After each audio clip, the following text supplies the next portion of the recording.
ირანში შექმნილი კრიზისის მოსაგვარებლად კატარი რეგიონულ დიპლომატიურ ძალისხმევას მიმართავს. როგორც ცნობილია, თეირანი დასავლეთის მიმართ რიტორიკას მკვეთრად აძლიერებს. 31 იანვარს პრემიერი და საგარეო საქმეთა მინისტრი შეიხ მოჰამედ ბინ აბდულ რაჰმან ალ-თანი თეირანში ირანის უსაფრთხოების უმაღლეს წარმომადგენელს ალი ლარიჯანის შეხვდა. შეხვედრის მიზანი დაძაბულობის განმუხტვა და რეგიონში მწვავე შედეგების თავიდან აცილება იყო. პლატფორმა X-ზე ლარიჯანიმ განაცხადა, რომ მოლაპარაკებების მომზადების კუთხით პროცესი წინ მიიწევს.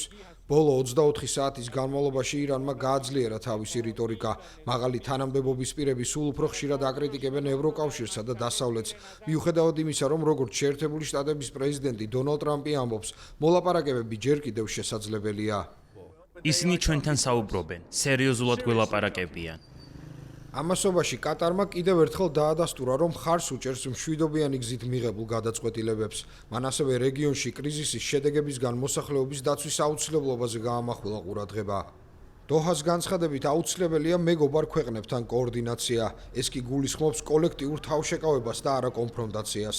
თავის მხრივ კატარი, ეგვიპტე და თურქეთი ყველაფერს აკეთებენ, რათა თავიდან აიცილონ კრიზისის გამწვავება. რეგიონული შუამავლების პრიორიტეტია დიპლომატიის შენარჩუნება და დაძაბულობის კონფლიქტში გადაზრდის თავიდან აცილება. 1 თებერვალს ირანის პარლამენტის სპიკერმა განაცხადა, რომ ისლამური რესპუბლიკა ევროკავშირის ყველა სამხედრო ძალას ტერორისტულ დაჯგუფებად მიიჩნევს. ეს იყო საპასუხო ნაბიჯი მას შემდეგ, რაც ევროკავშირმა მთელი ქვეყნის მასშტაბით საპროტესტო აქციების დარბების გამო ირანის ისლამური რევოლუციის გუშაკთა კორპუსი ტერორისტულ დაჯგუფებად გამოაცხადა.